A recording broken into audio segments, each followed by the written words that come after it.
The Price of Forgetting. The first light of dawn crept through the shutters of the Silver Stallion Inn in the northern city of Bright Hill, spilling across tangled sheets and the half-empty bottle of brandy on the bedside table. Hana of Blackhold, though few remembered the history of the village's name anymore, lay sprawled across the mattress, naked, her dark hair a tangled mess with one stubborn braid still intact on the right side. Her chestnut eyes stayed shut, her lips parted in a shallow groan as the sun climbed higher. Her brown skin bore the stories she never told, a faint scar beneath her left eye, another jagged one across her belly, 3 ragged claw marks across her back that no sword could have carved. Every scar a memory, every memory a weight. She groaned, rolling onto her stomach, the sheet clinging loosely to her hips. For a heartbeat, she considered reaching for the brandy, but the pounding in her skull reminded her of last night's indulgence. The price of forgetting. A sharp rap at the door. "Blade mistress?" The innkeeper's boy, his voice high and nervous. "Message for you." Hana buried her face in the pillow. "Tell them the mistress is dead." A pause, then almost apologetically, "It's from the guild."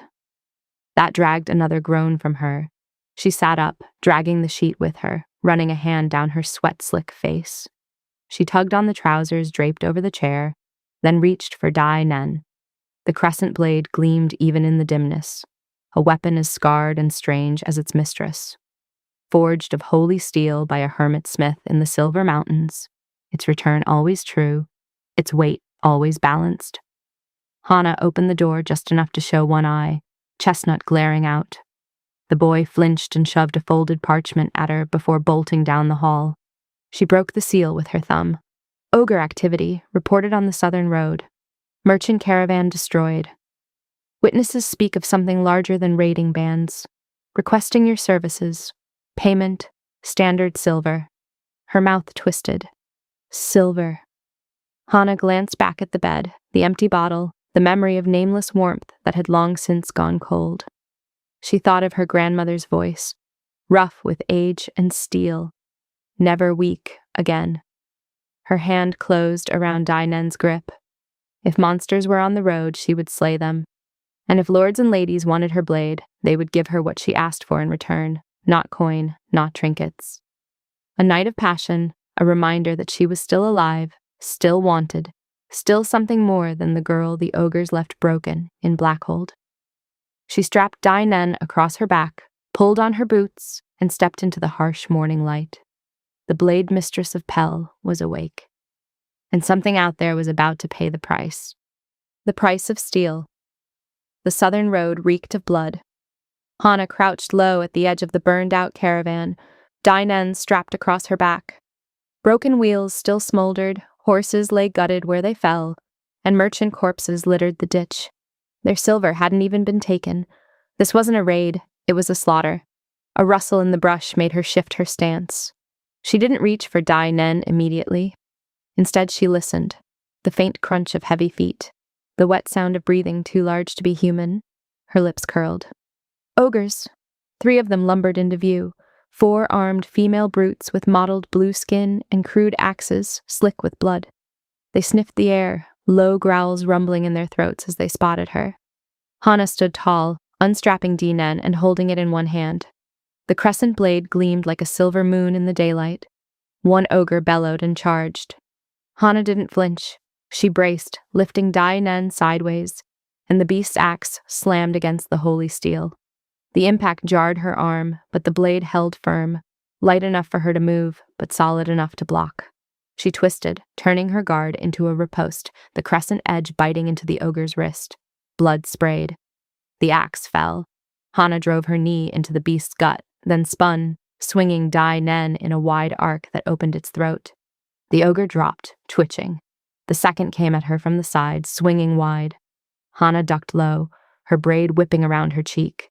She slashed once, twice, her crescent slash carving deep into its thigh and ribs. The brute stumbled, roaring. The third raised a crude bow, loosing an arrow at her back. Hana spun, Dai Nen flashing into place as a shield. The arrow clattered harmlessly against holy steel, With the same motion, she hurled Dainen forward. Sword art! Rushing wind! The blade howled as it spun through the air, cutting down the archer's bow and arm in a single strike. The weapon curved wide, severing branches before singing back into Hana's waiting hand. The wounded ogre lunged with a last desperate roar.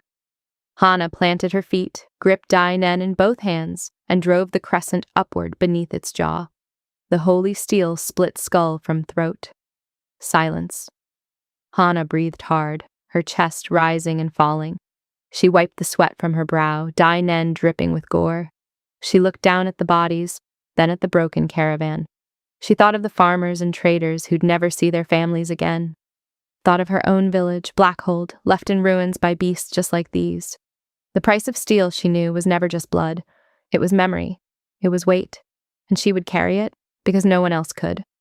She took an ear from each ogre as proof of her completed contract, then burned all the dead. The price of honor. The guild hall of Bright Hill buzzed with noise when Hana pushed through the doors. The air was thick with pipe smoke, sweat, and the tang of steel oil. A pair of rookies arm-wrestled at one table, while another group boasted loudly about a dungeon run that had earned them nothing but bruises. All noise dulled for a heartbeat when the blade mistress of Pell entered. Hana ignored the stares. She strode to the counter, tossed 3 severed ogre ears wrapped in cloth onto the desk, and set Dainen against the wood with a heavy clank. The guild clerk, a thin man with ink-stained fingers, swallowed hard before tallying the bounty. 3, yes, confirmed. That's 60 silver. He disappeared behind the counter and returned with a bulging leather pouch. Hana didn't count it. She turned and tossed the pouch across the room. It landed with a smack against the chest of a scrawny boy sweeping the floor, the same boy who'd shaken her awake that morning at the Silver Stallion Inn. His eyes went wide, then wider still as he peeked inside. What is this? He stammered. Payment, Hana said simply. You work harder than half the drunks here. Don't waste it. The boy's hands shook as he bowed over and over, voice cracking. Thank you, Mistress Hana. She slung Dainen back across her shoulders, already turning to leave. At the door, one of the arm-wrestling men called after her. Hey, Blade Mistress. You never fail a quest, huh? Always see it through. Hana paused in the doorway, glancing back just enough for them to see the scar under her eye. Always, she said flatly. And I always name my price. Take it or leave it. The room hushed. A few of the newer adventurers exchanged looks, half awe, half fear. Hana didn't stay to bask in it. She stopped at the supply counter, collected dried meat, a flask of tonic, and a handful of flint sticks. Once packed, she stepped out into the fading light of Bright Hill. Her braid brushed her shoulder as she tilted her head toward the open road. The guild would send word. Someone always needed monsters slain, walls defended, or caravans escorted. And when the cry went up, Hana would answer, but only on her terms. She walked into the dusk, Dainen gleaming faintly in the last of the sun, her figure shrinking against the horizon. For the people of Pell, she was both sword and shadow, a promise, a threat, and she never broke either. The price of desire. The village of Ebb was alive with color and sound. Nestled among green pastures and rivers, its cobbled streets carried the scent of fresh bread and hay. Horses, sleek and powerful, were everywhere, their coats brushed to a shine. Ebb wasn't just wealthy, it was proud of its wealth, and its pride had a name. Lady Valentine. Hana sat at a corner table in the Golden Mare Inn, chewing slowly on a slab of roasted mutton. The clatter of tankards and laughter washed over her, but her ears pricked when she caught a name drifting across the room. Another 3 horses, gone in a single night. They say it's a pack, larger than any seen before. 10, maybe more. Lady Valentine's beside herself. Offered double silver to anyone who can stop it, but every sword she's sent never comes back. Hana's brown eyes narrowed. Wolves. Not ogres, not bandits, but a pack bold enough to take horses from under Ebb's nose. That wasn't normal. It was desperate. She finished her meat, wiped her mouth, and rose. The Valentine estate sprawled on the edge of the village, a vision of white fences and rolling fields. Horses grazed nervously in the distance, their ears twitching at every sound. Lady Valentine herself waited on the porch of the manor. She was as striking as the rumors said, tall, poised, with chestnut hair tied high and eyes the color of steel. Her gown shimmered pale blue, though the shadows under her eyes betrayed sleepless nights. "You're Hana," she said, her voice rich but weary. "The blade mistress?" "I am." Hana stepped forward, Dynan glinting on her back. "You've a wolf problem." Lady Valentine's composure cracked, if only for a heartbeat. "Problem? It's ruin, Mistress Hana. I breed the finest horses in Pell. If I lose many more, I lose everything. Every hunter I've sent has vanished into the night, and the pack only grows bolder." Hana studied her, then spoke plainly. "I'll kill them, every last one, but you'll know my price." The lady's chin lifted, though a faint blush touched her cheeks. "I have heard the stories." "Then you know." Hana's voice was flat, but her eyes held a quiet fire. "When the wolves are dead, your silver means nothing to me. My price is a night of passion with you." The silence stretched. A breeze rippled the pasture, carrying the scent of hay. Finally, Lady Valentine laughed softly, like steel striking steel. "You are bold, Mistress Hana. Bold enough to match your blade, it seems." She stepped closer, close enough Hana could smell lavender on her skin. "Very well. Slay the wolves, protect my horses, and I will pay your price. In full." Hana nodded once, curt and sure. "Then it's settled." Lady Valentine turned, her gown whispering against the wood. "My men will show you the fields. The pack comes at night. And if you are half the legend they say you are—" She looked over her shoulder, her smile sharp as a dagger. "Then I will be waiting." The Valentine men led Hana through the pastures and into the edge of the forest, where the soil was dark and torn. Splashes of blood stained the grass, and horse bones lay scattered like grim trophies. "They come from here," one of the men muttered, a tall fellow with worry in his eyes. "Every time, same trail, always more bodies." Hana crouched, brushing her fingers against the ground. Paw prints, deep, heavy, a dozen, maybe more. She stood, tightening Dynan across her back. "Go home," she told them. "Your lady hired me. You'll only get in my way." The men exchanged glances, but none dared argue. They bowed slightly before retreating, relief written across their faces. Hana set off alone, following the prince deeper into the forest. By midday, the trees thickened, and the air grew rank with the scent of blood and musk. At last, she found it, the den, a jagged hollow carved into the hillside, bones piled at its mouth like offerings. But no sentries watched. No howls split the air. Hana frowned. Wolves were clever. Packs never left their den unguarded. She slipped closer, quiet as shadow. Then it hit her, the stillness, the faint snoring growls within. The pack was asleep. Her lips curved into a razor smile. She stepped on a branch deliberately. The crack echoed like thunder. Movement stirred. Two smaller wolves slunk out, hackles raised, eyes gleaming yellow as they tested the air. Then the brush parted, and the pack leader emerged, a massive she-wolf with fur black as midnight, her eyes burning like coals. 10 more shapes moved behind her, fanning out. Hana's pulse quickened, but not with fear.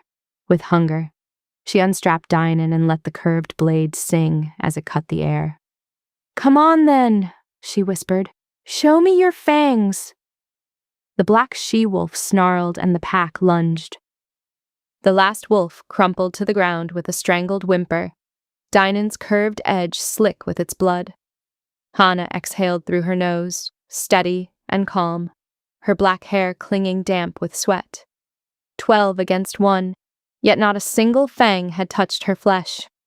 Her cloak and armor dripped crimson, but she stood unharmed. With deliberate steps, she pushed into the den. The stench hit her first, rot, musk, and wet fur. Bones littered the shadows, some human, most animal, all gnawed clean. Scattered among them glimmered spoils, silver bangles, coins, a jeweled goblet, dulled with dried gore. Savages, she muttered, shoving the trinkets into a sack. Back in Ebb, she didn't take them to market. Instead, she went straight to the orphanage, where wide-eyed children gasped as she spilled silver and jewels into the headmistress's arms. "This will feed them for months," the woman whispered. "I've taken my price already," Hana said, turning away before gratitude could chain her down. That evening, she strode into the Valentine estate, carrying the massive black she-wolf's head. Gasps rippled through the servants as Lady Valentine herself approached, tall and elegant in her silks. She touched the grisly trophy with a steady hand, then nodded to her men. "Mount it on the ridge," she commanded. "Let all see what becomes of beasts that dare my stables." Her sharp gaze returned to Hana. "And now, Slayer, come, you must be weary." Inside, Hana shed her blood-stained cloak and armor, handing them to a maid. Scars shone pale against her skin, each a mark of survival. Lady Valentine led her to a steaming bath scented with rose oil, where Hana sank into the heat with a sigh. The noblewoman slipped in beside her, lips curving with a playful smirk. Fingers brushed, lingered, daring touches blooming into something far less restrained. Later in the ladies' chamber, "Here I am, mistress. Come and claim your prize." Hana collected the only payment she ever asked for. Passionate, indulgent, and reckless, until dawn broke soft and golden across the horizon. By the time Hana left the estate the next morning, Dynan strapped across her back. Her purse was still light, but Ebb slept safer, its children richer, and Hana, the blade mistress of Pell, had been paid in full. Hello everyone, thank you guys for watching. I am the author behind Slayer for Hire. The Blade Mistress is actually book 1 of the series. Right now the series have 3 books. I plan on 4, maybe 5. And the book is actually available right now on barnesandnoble.com. It's only $2.99 on Kindle if you guys are interested. And if you guys subscribe to the channel and this gets enough views, then I will upload part 2 of the audiobook. I'm really excited to share the world of Pell with you guys, and I just want to show that good fantasy can come from anyone and anywhere. It's not unique to just one region or one person or whatever. So thank you guys for your support, and I really appreciate it, and I look forward to sharing much more with you guys. And if this takes off, then there'll be a ton of more content on Patreon.